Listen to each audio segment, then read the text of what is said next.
രാമരസം രസനേ പിബരേ രാമരസം.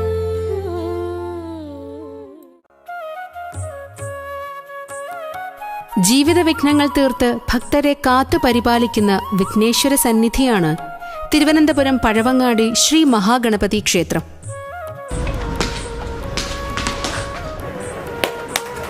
പത്മനാഭസ്വാമി ക്ഷേത്രത്തിൽ നിന്ന് അല്പം വടക്കു മാറി സ്ഥിതി ചെയ്യുന്ന കേരളത്തിലെ ഏറ്റവും പേരുകേട്ട ഗണപതി ക്ഷേത്രമാണിത്.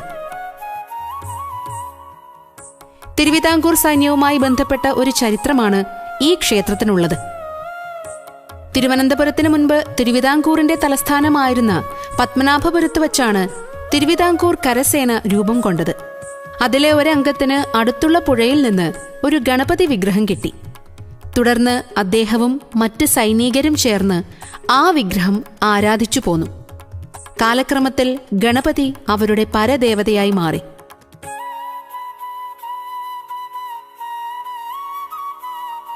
തിരുവിതാംകൂറിന്റെ തലസ്ഥാനം തിരുവനന്തപുരത്തേക്ക് മാറ്റിയപ്പോൾ കരസേനാ ആസ്ഥാനവും തിരുവനന്തപുരത്തായി.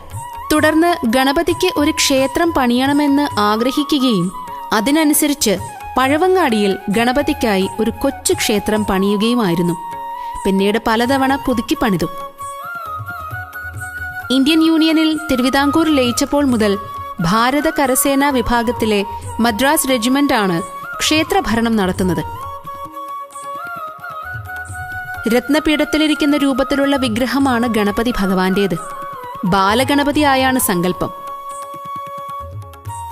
വലതുകാൽ മടക്കിവെച്ച് വലത്തോട്ട് തുമ്പിക്കൈ നീട്ടി പീഠത്തിലിരിക്കുന്ന ഗണപതി ഭഗവാന്റെ 3 അടി ഉയരമുള്ള വിഗ്രഹം കിഴക്കോട്ട് ദർശനമായി പ്രതിഷ്ഠിക്കപ്പെട്ടിരിക്കുന്നു. ചതുർബാഹുവായ വിഗ്രഹത്തിന്റെ പുറകിലെ വലതു കൈയിൽ മഴുവും പുറകിലെ ഇടതു കൈയിൽ കയറും മുന്നിലെ ഇടതു കൈയിൽ മോദകവും കാണാം.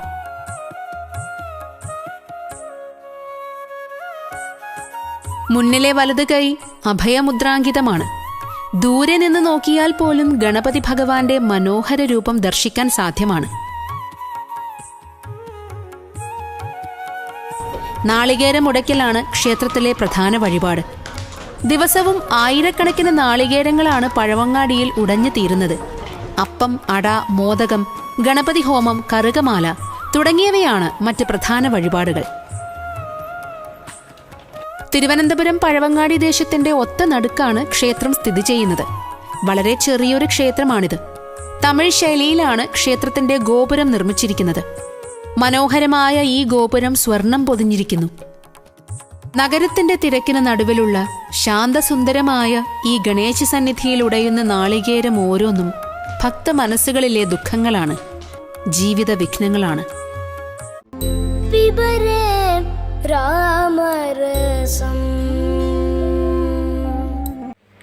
എല്ലാവർക്കും നമസ്കാരം.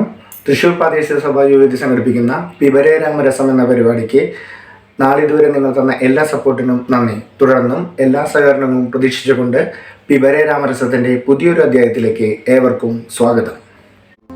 പിബരേ രാമരസം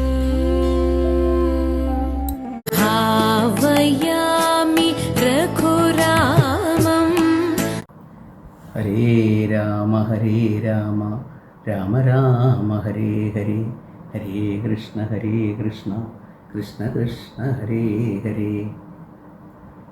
എല്ലാ ബന്ധുമിത്രാദികൾക്കും എൻ്റെ സാദര പ്രണാമം. ഇന്നത്തെ ചിന്താവിഷയം രത്നാകരനിൽ നിന്നും രാമായണത്തിലേക്ക് എന്ന വിഷയമാണ്. വീണ്ടും ഒരു രാമായണ മാസം ആഗതമായിരിക്കുന്നു. എവിടെയും രാമായണ ശീലുകൾ മുഴങ്ങിക്കേൾക്കുകയാണ്. വേദാന്ത തത്വങ്ങളെ ഉൾക്കൊള്ളിച്ച് ജനങ്ങളിൽ ധർമ്മബോധം ഉണർത്തുവാനുള്ള ഒരു ശ്രമം രാമായണത്തിലൂടെ മഹാകവി നടത്തിയിരിക്കുന്നു. ധർമാധർമ്മങ്ങളെക്കുറിച്ച് ഒരു വഴികാട്ടിയാണ് രാമായണം. അജ്ഞരായ മനുഷ്യർക്ക് ജ്ഞാനത്തിൻ്റെ പാത രാമായണം കാണിച്ചു കൊടുക്കുന്നു. കുടുംബ ബന്ധങ്ങളുടെ പവിത്രതയും സഹോദര സ്നേഹത്തിൻ്റെയും പതിവ്രതാധർമ്മത്തിൻ്റെയും പ്രജാപരിപാലനത്തിൻ്റെയും എല്ലാം മഹത്വത്തെക്കുറിച്ച് വ്യക്തമായ കാഴ്ചപ്പാടുണ്ട് രാമായണത്തിൽ. രാമായണ മാസം ആചരിക്കുന്ന ഈ വേളയിൽ പവിത്രമായ രാമായണ ഗംഗയിൽ മുങ്ങി നമുക്കും അത് ആർജിക്കാം. രാമനാമം കൊണ്ട് മുന്നൊരു കാട്ടാളൻ മഹർഷിയായി പരിണമിച്ചു. രാമനാമം ജപിക്കുന്നിടത്ത് യമൻ തിരിഞ്ഞു നോക്കുകയില്ല എന്നും അവിടെ രാമദാസനായ രാമഭക്തനായ ഹനുമാൻ സ്വാമിയുടെ സാന്നിധ്യം ഉണ്ടാവുമെന്നും വിശ്വസിക്കപ്പെടുന്നു. മഹത്തായ രാമമന്ത്രം എങ്ങനെയാണ് രത്നാകരനെ രാമായണ കർത്താവിൽ എത്തിച്ചതെന്ന് നമുക്ക് പരിശോധിക്കാം.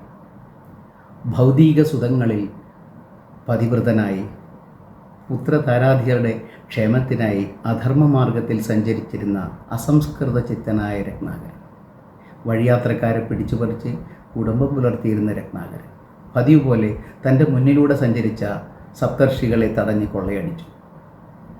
നിർഭയരായി അക്ഷോഭ്യരായ ഋഷീശ്വരന്മാർ രത്നാകരനെ ചോദ്യം ചെയ്യുന്നു. ജീവസംഹാരത്തിനുള്ള മാർഗമാണിതെന്ന് അദ്ദേഹം മറുപടി പറയുന്നു. സപ്തർഷികൾ വീണ്ടും അവനോട് ചോദിക്കുന്നു, അതിക്രമവും അധർമ്മവും ചെയ്ത് നീ പോറ്റുന്ന വീട്ടുകാർ നിന്റെ പ്രവൃത്തിയുടെ പാപവും പങ്കുവയ്ക്കുമെന്ന് ഉറപ്പുണ്ടോ? ഒരു നിമിഷം രത്നാകരിലെ മനുഷ്യൻ ഉണർന്നു. താൻ ഇതുവരെ ചിന്തിച്ചിട്ടില്ലാത്ത ഒരു കാര്യമാണ്. തൻ്റെ പ്രവൃത്തികളിൽ പാപമുണ്ടാകുമോ എന്നൊന്നും താൻ ആലോചിച്ചതേയില്ല. ഋഷീശ്വരന്മാരുടെ ഈ ചോദ്യത്തിന് ഉത്തരം തേടി രത്നാകരൻ ഗൃഹത്തിലെത്തുന്നു. അവൻ്റെ വരവും കാത്ത് ഋഷീശ്വരന്മാർ അവിടെ തന്നെ കാത്തു നിൽക്കുന്നുണ്ടായിരുന്നു. കുറച്ചു സമയം കഴിഞ്ഞ് കുനിഞ്ഞ ശിരസുമായി രത്നാകരൻ എത്തുന്നു. ഭാരിച്ച മനസ്സോടെ ബാഷ്പാകുല നേത്രനായ രത്നാകരൻ മുനിമാരുടെ സമക്ഷത്തിലെത്തി കുമ്പിട്ടു നിന്നു. രത്നാകരൻ തിരിച്ചറിഞ്ഞു തൻ്റെ കർമ്മഫലം താൻ തന്നെ അനുഭവിക്കണമെന്ന ആ മഹാസത്യം.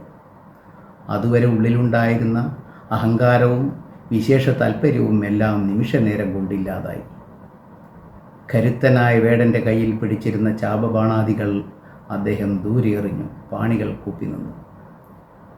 ഒരാൾ നേടിക്കൊടുക്കുന്ന ധനധാന്യാദികൾ അനുഭവിക്കുന്നവൻ അയാളുടെ പ്രവൃത്തിയുടെ പാപങ്ങൾ പങ്കുവയ്ക്കുകയില്ല എന്ന സത്യം ഒരിക്കലും വിസ്മരിക്കപ്പെടാൻ പാടുള്ളതല്ല. ഇതൊരു പുതിയ അറിവായിരുന്നു രത്നാകരൻ. ദുർവൃത്തനായ രത്നാകരൻ എന്തു ചെയ്യണമെന്നറിയാതെ കുഴഞ്ഞുപോയ കാട്ടാളൻ സപ്തർഷികൾ ആശ്വസിപ്പിക്കുന്നു. സജ്ജന സംസർഗം കൊണ്ട് അയാളുടെ അന്ധകരണം ശുദ്ധമായി ഭവിച്ചു. ഇത്രനാളും ചെയ്ത ദുഷ്കർമ്മങ്ങൾ അവസാനിപ്പിച്ച് സദ്ഗതി വരുത്തണമെന്ന് കാട്ടാളൻ വിനീതമായി സപ്തർഷികളോട് അപേക്ഷിക്കുന്നു.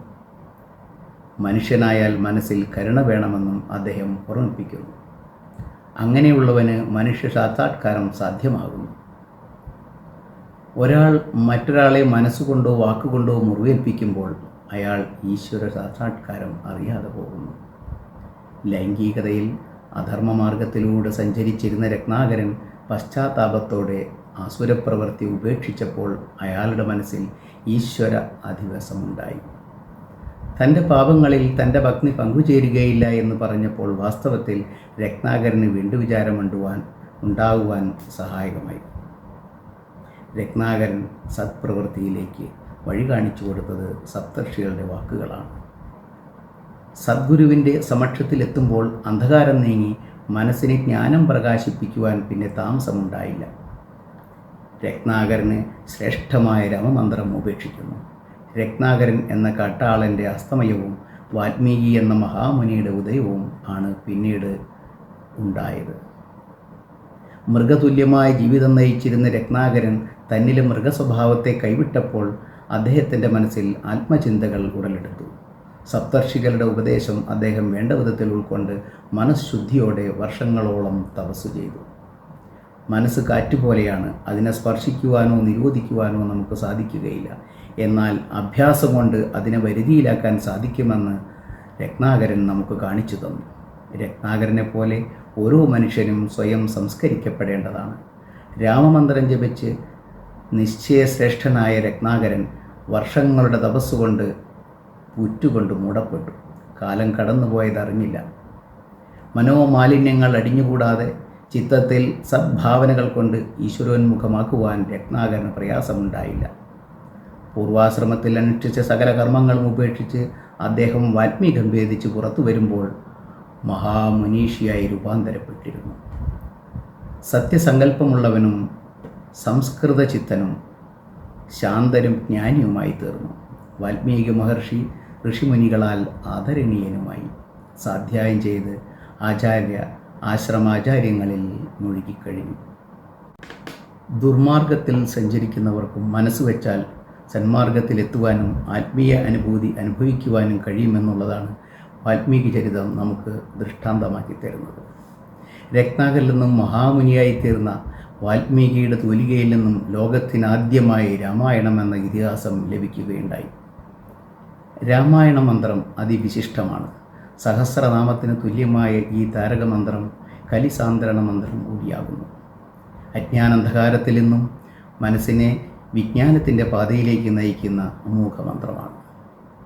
അകവും പുറവും പോലെ ജ്യോതിർമയമാക്കുന്ന ഈ പുണ്യനാമജപം കൊണ്ട് കാട്ടാളന്മാർ പുണ്യതപസ്സികളായിത്തീരുന്നു. എല്ലാ മനുഷ്യരിലും ദൈവസാന്നിധ്യമുണ്ട്. അത് തിരിച്ചറിയുമ്പോഴാണ് അവൻ്റെ സംസ്കാരം ഉദയം ചെയ്യുന്നത്. തൻ്റെ എല്ലാ കർമ്മങ്ങൾക്കും തക്കതായ പ്രതിഫലമുണ്ടാകുമെന്നുള്ള ചിന്ത പോലും അധാർമികൾക്കുണ്ടാവുകയില്ല. ആഹാരമൈഥനം എന്നതിനപ്പുറമുള്ള ജീവിതചര്യയെക്കുറിച്ച് ഇക്കൂട്ടർ ആലോചിക്കുക പോലുമില്ല. സംസാരാർത്ഥത്തിൽ മുങ്ങിപ്പൊങ്ങി തളർന്നു വീഴുന്ന മൃഗതുല്യമായി ജീവിതചര്യ മനുഷ്യരെ മോക്ഷത്തിൽ നിന്നും അകറ്റുന്നു. മനുഷ്യജന്മത്തിൻ്റെ പരമമായ ലക്ഷ്യം എന്തെന്നറിയാതെ മായയിൽ മുങ്ങി നാശമടയുകയാണ് ഇക്കൂട്ടർ ചെയ്യുന്നത്. എല്ലാവരിലും ഒരു രത്നാകരനും ഒരു രാമനുമുണ്ട്. സദ്ഗുരുവിനെ പ്രാപിച്ച് മനസ്സിൽ രാമനെ ഉണർത്തുന്നവർക്ക് രത്നാകരനെ പോലെ ആത്മാവിനെ അറിയുവാൻ കഴിയും. അപ്പോൾ ഉത്തമ മനുഷ്യനായി ജീവിക്കുവാൻ ഓരോരുത്തരും ശ്രദ്ധ വയ്ക്കേണ്ടതുണ്ട്. ഭോഗങ്ങളുടെ പുറകെ പോകുമ്പോൾ ആയുസ് പോകുന്നത് ആരും അറിയാറില്ല. വാർദ്ധക്യം എത്തുമ്പോൾ ചെയ്തു കൂട്ടിയ ദുഷ്കർമ്മങ്ങളെപ്പറ്റി ചിന്തിച്ചതുകൊണ്ട് ഒരു ഫലവുമില്ല. മനസ്സെപ്പോഴും സത്ചിന്തകളാലും ഇന്ദ്രിയങ്ങൾ സത്കർമ്മങ്ങളാലും പവിത്രമായിരിക്കണം. ഈശ്വര വിചാരം എപ്പോഴും ഉണ്ടായിരിക്കണം. തൻ്റെ ചിന്തകൾക്കും പ്രവൃത്തികൾക്കും കാലം കണക്ക് പറയിപ്പിക്കാതിരിക്കില്ലെന്ന് ഓർമ്മിക്കുക എല്ലാവരും. ഈശ്വരകാല സ്വരൂപം തന്നെയാണല്ലോ. എല്ലാവർക്കും നന്ദി, നമസ്കാരം. പിബരേ രാമരസം.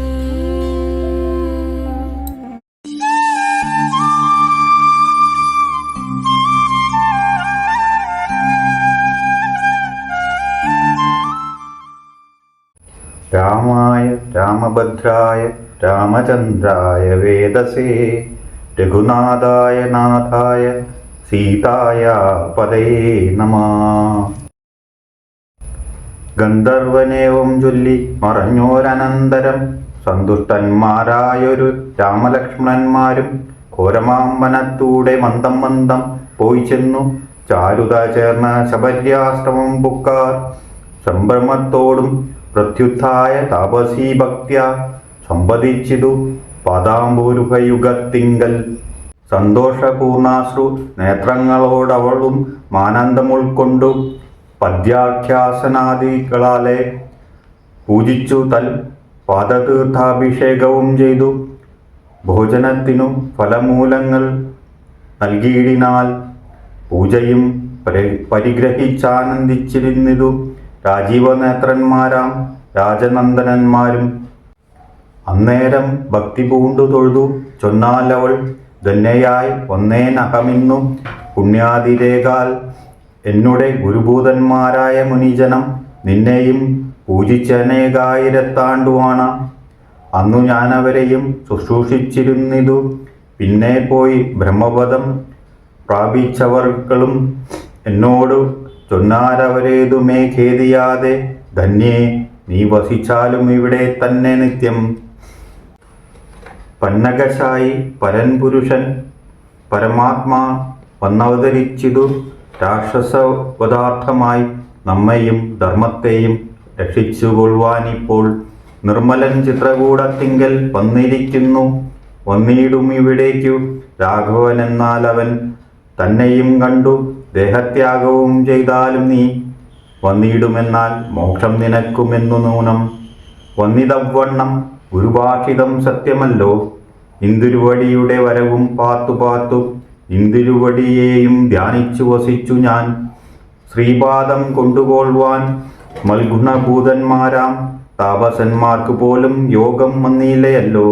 ജ്ഞാനമില്ലാതെ ഹീനജാതിയിലുള്ള മൂഢ ഞാനിതിനൊട്ടും അധികാരിണിയല്ലയല്ലോ. വാങ്മനോ വിഷയമല്ലാതൊരു ഭവദ്രൂപം കാണാനും അവകാശം വന്നതു മഹാഭാഗ്യം. തൃക്കഴലിണ കൂപ്പി സ്തുതിച്ചുകൊള്ളുവാനും ഇങ്ങോൾക്കളമലത്തിലെപ്പോക ദയാനിധേ. രാഘവനത് കേട്ടു ശബരിയോടു ചെന്നാലാകുലം കൂടാതെ ഞാൻ പറയുന്നതുപോൽ നീ പുരുഷ സ്ത്രീജാതി നാമാശ്രമാദികളല്ല കാരണം മമ വചനത്തിനു ജഗത്രയേ. ഭക്തിയൊന്നൊഴിഞ്ഞു മറ്റില്ല കാരണമേതും മുക്തി വന്നിടുവാനുമില്ല മറ്റേതുമൊന്നും. തീർത്ഥസ്നാനാദി തപോദാന വേദാധ്യായന ക്ഷേത്രോപവാസ യാഗദ്യാഖില കർമ്മങ്ങളാൽ ഒന്നിലാലൊരുത്തനും കണ്ടുകിട്ടുകയില്ല എന്ന മദ്ഭക്തിയൊഴിഞ്ഞൊന്നുകൊണ്ടൊരു നാളും ഭക്തിസാധനം സംക്ഷേപിച്ചു ഞാൻ ചൊല്ലിയിടുവാൻ ഉത്തമേ. കേട്ടുകൊള്ളുക മുക്തി വന്നിടുവാനായി മുഖ്യസാധനമല്ലോ സജ്ജനസംഘം. പിന്നെ മൽക്കഥാലാഭം രണ്ടാം സാധനം. മൂന്നാമതും മൽഗുണേരണം. പിന്നെ മധ്യചൊവ്വാഖ്യാതം മൽക്കലാജാതാചാര്യോപാസനം. അഞ്ചാമതും പുണ്യശീലത്വം. യമനിവാദികളോടുമന്ന മുട്ടാതെ പൂജിക്കുമെന്നുള്ളതാറാമതും മന്മഥോപാസകത്വം. ഏഴാമതെട്ടാമതും മംഗലശീലേ കേട്ടു ധരിച്ചുകൊള്ളണം നീ. സർവഭൂതങ്ങളിലും മന്മതിയുണ്ടാകുകയും സർവദാ മദ്ഭക്തന്മാരിൽ പരമാസ്തിക്യവും സർവബാഹ്യാർത്ഥങ്ങളിൽ വൈരാഗ്യം ഭവിക്കുകയും സർവലോകാത്മാ ഞാനെന്നെപ്പോഴും ഉറയ്ക്കുകയും മത്തത്വവിചാരം കേളമ്പതാമതു ഭദ്രേ.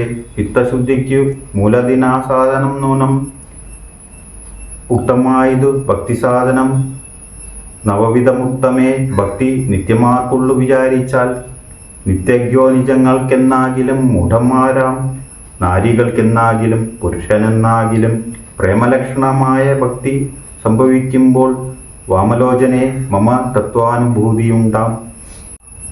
തത്വാനുഭാവസിദ്ധനായാൽ മുക്തിയും വരും തത്ര ജന്മനി മധ്യനുത്തമ തപോധനെ. ആകയാൽ മോക്ഷത്തിനു കാരണം ഭക്തി തന്നെ. ഭാഗവതാഠ്യേ ഭഗവത്പ്രിയേ മുനിപ്രിയേ ഭക്തിയുണ്ടാകൊണ്ടു കാണായി വന്നിതു തവ മുക്തിയുമടുത്തിതു തന്നിനക്കു തപോധനെ. ജാനകി മാർഗമറിഞ്ഞീടിൽ നീ പറയണം കേന വാ നീതാ സീതാ മൽപ്രിയ മനോഹരി. രാഘവവാക്യമേവം കേട്ടൊരു ശബരിയുമാകുലം മകലുമാറാതരലുര ചെയ്താൽ സർവവും അറിഞ്ഞിരിക്കുന്ന നിന്തിരുവടി സർവജ്ഞനെന്നാകിലും രോഗാനുസരണാർത്ഥം ചോദിച്ച മൂലം പറഞ്ഞിടുവൻ. സീതാദേവി ഖേദിച്ചു ലങ്കാപുരി തന്നിൽ വാഴുന്നു നൂനം. കൊണ്ടുപോയതു ദശകണ്ഠനെന്നറിഞ്ഞാലും കണ്ടിതു ദിവ്യദൃശ്യ തട്ടലർ മകളെ ഞാൻ. മുമ്പിലാമാറു കുറഞ്ഞൊന്നു തെക്കോട്ടു ചെന്നാൽ പമ്പയാം സരസിനെ കാണാം. തൽപുരുഭാഗ്യേ പശ്യപർവ്വതവര മൃശ്യമുഖാഖ്യം. തത്ര വിശ്വസിച്ചിരിക്കുന്നു സുഗ്രീവൻ കവിശ്രേഷ്ഠൻ. 4 മന്ത്രികളോടും കൂടെ മാതാണ്ഡാത്മജൻ ബാലിയെ പേടിച്ചു സങ്കേതമായ അനുദിനം. ബാലിക്കു മുനിശാപം പേടിച്ചു ചെന്നുകൂടാ. പാലനം ചെയ്യുക ഭഗവാൻ അവനെ വഴി പോലെ സഖ്യവും ചെയ്തുകൊള്ളുക സുഗ്രീവൻ തന്നോടെന്നാൽ. ദുഃഖങ്ങളെല്ലാം തീർന്നു കാര്യവും സാധിച്ചിടും എങ്കിൽ ഞാൻ അഗ്നിപ്രവേശം ചെയ്തു ഭഗവത്പാദ പങ്കജത്തോടു ചേർന്നുകൊള്ളുവാൻ തുടങ്ങുന്നു. പാർക്കേണം മുഹൂർത്തമാത്രം ഭഗവാനത്രേവമേ. തീർക്കേണം മായാകൃതബന്ധനം ദയാനിധേ. പിബരേ രാമരസം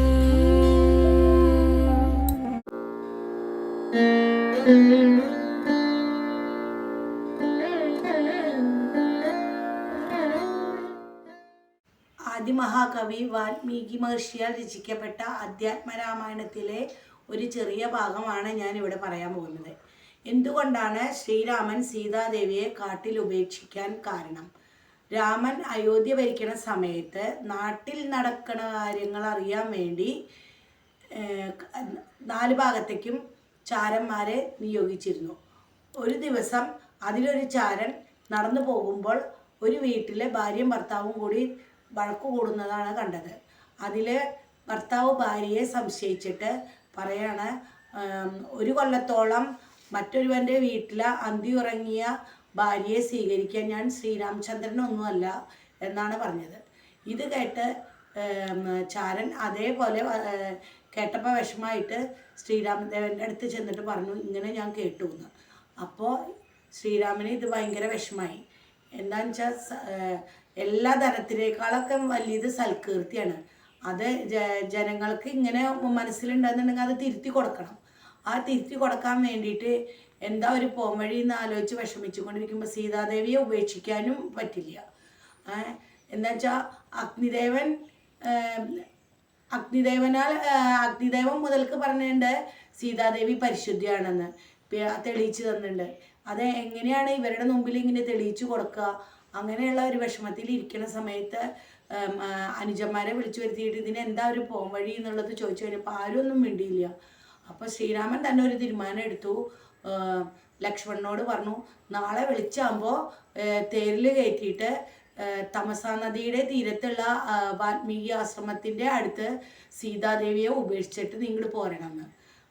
അപ്പോൾ ലക്ഷ്മണൻ ഏട്ടൻ പറഞ്ഞ പോലെ തന്നെ അതേപോലെ അനുസരിക്കുകയും ചെയ്തു. അവിടെ ചെന്ന് കഴിഞ്ഞിട്ട് അവിടെ കൊണ്ടുവന്നാക്കി ഇങ്ങോട്ട് പോരുമ്പോൾ സീതാദേവി ആ സമയത്ത് ഗർഭിണിയായിരുന്നു. ആരും അറിഞ്ഞിട്ടുണ്ടായിരുന്നില്ല. അത് കഴിഞ്ഞ് അവിടെ ഉപേക്ഷിച്ച് ഇങ്ങോട്ട് പോന്ന് കഴിഞ്ഞപ്പോൾ സീതാദേവിയുടെ കരച്ചിൽ കേട്ടിട്ട് വാൽമീകി വന്ന് നോക്കുമ്പോൾ സീതാദേവിയെ കണ്ടു കഴിഞ്ഞപ്പോൾ വാൽമീകി തൻ്റെ ആശ്രമത്തിലേക്ക് കൂട്ടിക്കൊണ്ടുപോയി അവിടെ താമസിപ്പിച്ചു. അവിടെ വെച്ച് സീതാദേവിക്ക് 2 ഇരട്ടക്കുട്ടികൾക്ക് ജന്മം കൊടുത്തു. അതാണ് ലവനും കുശനും. ആ ലവനും കുശനും ഉണ്ടായി കഴിഞ്ഞപ്പോൾ അവർക്കുള്ള അറിവും ആയുധവിദ്യയും എല്ലാം എന്നും രാമായണം പറഞ്ഞ് കേൾപ്പിക്കലും എല്ലാം വാൽമീകി മഹർഷി ചെയ്ത് അവരെ പഠിപ്പിച്ചു. അവരെ അങ്ങനെ കളിച്ചും കൊണ്ടിരിക്കുന്ന സമയത്താണ് അയോധ്യയിലെ അശ്വമേധം യാഗം നടത്താൻ ശ്രീരാമൻ തീരുമാനിച്ചത്. അശ്വമേധ യാഗത്തെ അഴിച്ചു വിടുന്ന ഒരു ഇതുണ്ട്, ഒരു ചടങ്ങുണ്ട്. ആ ചടങ്ങിൽ ആ യാഗത്തെ അഴിച്ചു വിട്ടിട്ട് യാഗാശ്വത്തെ അഴിച്ചു വിടുന്ന ഒരു ചടങ്ങുണ്ട്. ആ ചടങ്ങിലേക്ക് യാഗാശ്വത്തെ അഴിച്ചു വിട്ട് കഴിഞ്ഞപ്പോൾ ഈ കുതിര കുറേ ദൂരം പോയി കഴിഞ്ഞപ്പോൾ ആരും പിടിച്ച് കെട്ടിയിടാണ്ട് കഴിഞ്ഞപ്പോൾ എല്ലാവരും വിചാരിച്ചു എല്ലാവർക്കും ശ്രീരാമൻ്റെ ഭരണം ശ്രീരാമനായിട്ട് ഏറ്റുമുട്ടുന്നവരാണ് കെട്ടിയിടുക. അതാണ് ഇത്. ഒടുക്കം ഇത് വാൽമീകിയുടെ ആശ്രമത്തിൻ്റെ അവിടേക്ക് ഈ കുതിര കഴിഞ്ഞപ്പോൾ ഈ ലവനും കുശനും അവിടെ കളിച്ചും കൊണ്ട് നിൽക്കായിരുന്നു. അവർ ഈ കുതിരയെ കണ്ടു കഴിഞ്ഞപ്പോൾ അവർ ഈ കുതിരയെ പിടിച്ച് കെട്ടിയിട്ട് കഴിഞ്ഞപ്പോൾ ഈ ഭടന്മാർ പറഞ്ഞു, കുട്ടികളെ എന്താണ് ഈ കെട്ടിയിട്ടേക്കണത്? ഇത് അഴിച്ചു വിടൂ, ഇത് ശ്രീരാമൻ്റെ രാജാവിൻ്റെ കുതിരയാണ്, അശ്വമേധം നടത്തിയിട്ടുള്ള യാഗകുതിരയാണ്. അപ്പോൾ അതിനെ അഴിച്ചു വിടാൻ പറഞ്ഞു കഴിഞ്ഞപ്പോൾ കുട്ടികൾ സമ്മതിച്ചില്ല. കുട്ടികൾ പറഞ്ഞു, ആരാണ് ശ്രീരാമൻ? ആ ശ്രീരാമൻ ആരായാലും ഞങ്ങളുടെ നേരെ വരട്ടെ, യുദ്ധം ചെയ്യാൻ ഞങ്ങൾ സന്നദ്ധരാണെന്ന് പറഞ്ഞു. ഒടുക്കം ലക്ഷ്മണൻ പറഞ്ഞിട്ടും ശത്രുഘ്നൻ പറഞ്ഞിട്ടും ഭരതൻ പറഞ്ഞിട്ടൊന്നും കേൾക്കാണ്ട് ആയി കഴിഞ്ഞപ്പോൾ ശ്രീരാമൻ നേരിട്ട് വന്നു കഴിഞ്ഞ് ശ്രീരാമനായിട്ട് യുദ്ധം ചെയ്യാൻ ഇപ്പോൾ ശ്രീരാമൻ ചോദിച്ചു, കുട്ടികളെ നിങ്ങളുടെ അച്ഛനും അമ്മയും ആരാണ് ചോദിച്ചു കഴിഞ്ഞപ്പോൾ പറഞ്ഞു, എൻ്റെ അച്ഛനും അമ്മയും സീതാദേവിയാണെന്ന് പറയുമ്പോഴേക്കും വാൽമീകി ഇത് കേട്ടിട്ട് ഓടി വന്നു കഴിഞ്ഞപ്പോൾ ശ്രീരാമനായിട്ട് യുദ്ധം ചെയ്യാൻ നിൽക്കണ കുട്ടികളെയാണ് കണ്ടത്. അപ്പോൾ കുട്ടികളോട് പറഞ്ഞു, ശ്രീരാമനായിട്ട് യുദ്ധം ചെയ്യരുത് എന്നുള്ളത് പറഞ്ഞു. അപ്പോഴാണ് ശ്രീരാമനോട് പറഞ്ഞത്, ഇത് സീതാദേവിയുടെ കുട്ടികളാണ്, 2 കുട്ടികളാണ് എന്നുള്ളത് വാൽമീകി ശ്രീരാമനോട് പറഞ്ഞു കഴിഞ്ഞപ്പോൾ ശ്രീരാമന് ഭയങ്കര വിഷമായി. സ്വന്തം കുട്ടികളുടെ മുമ്പിലാണ് യുദ്ധം ചെയ്യാൻ പോയത്. അത് കേട്ട് സീതാദേവി പുറത്തേക്ക് വന്നു കഴിഞ്ഞപ്പോൾ സീതാദേവി കുട്ടികളെ 2 ആളെയും കൂടി ശ്രീരാമചന്ദ്രനെ ഏൽപ്പിച്ചു കഴിഞ്ഞിട്ട് തൻ്റെ അമ്മയായ ഭൂമിദേവിയുടെ അടുത്തേക്ക് പോകാൻ തന്നെ തീരുമാനമായി. അങ്ങനെ സീതാദേവി ഭൂമിദേവിയെ സ്മരിച്ചു കഴിഞ്ഞപ്പോൾ ഭൂമി പിളർന്ന് സീതാദേവി ഭൂമിയുടെ അടിയിലേക്ക് താഴ്ന്നു പോയി. പിബരേ രാമരസം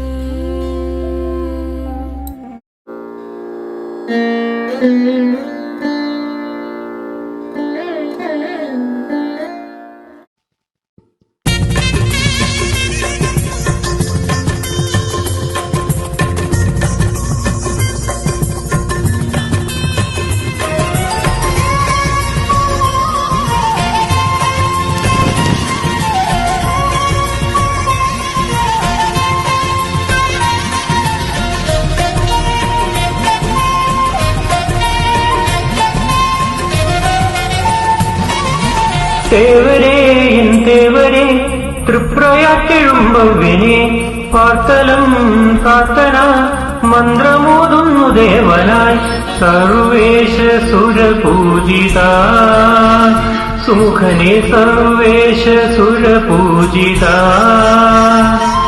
രഘുരാമ ശ്രീദേവ ഗുണശീല ജയ ശ്രീരാമ പാടു പൈതലേ സീതാരമണനായി നീറും നെയ്ത്തിരി തെളിയാനായി പാടു പൈതലേ സീതാരമണനായി നീറും നെയ്ത്തിരി തെളിയാനായി തേവരേ എൻ തേവരേ തൃപ്രയാറ്റെഴും ഭവ്യനെ പാർത്തലം പ്രാർത്ഥന മന്ത്രമോതുന്നു ദേവനായി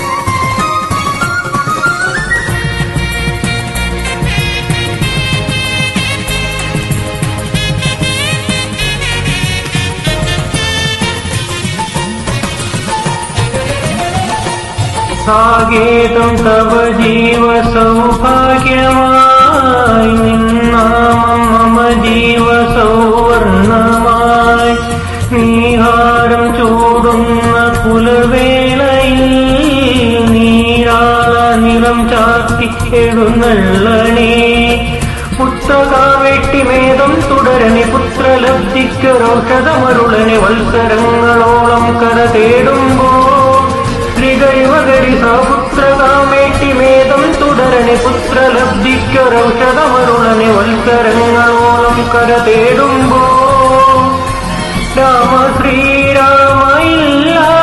ചൊല്ലിടുമ്പോൾ തരുകില്ലേ കരുണാമൃതം പാപഭാരങ്ങളൊഴിയാനായി കരയുന്നിതാ അഭയാർത്ഥിയലയുന്നിതാ പാടു പൈതലേ സീതാരമണനായി നീറും നെയ്ത്തിരി തെളിയാനായി പാടു പൈതലേ സീതാരമണനായി നീറും നെയ്ത്തിരി തെളിയാനായി തേവരേ എൻ തേവരേ തൃപ്രയാറ്റെഴും ഭവ്യനെ പാർത്തലം പ്രാർത്ഥന മന്ത്രമോതുന്നു ദേവനായി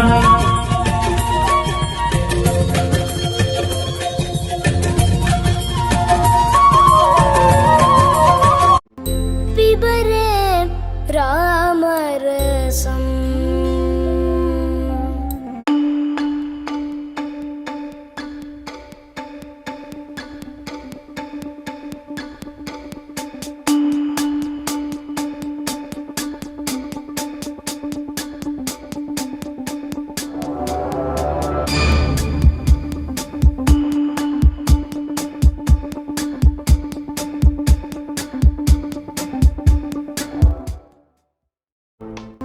പിബരേ രാമരസം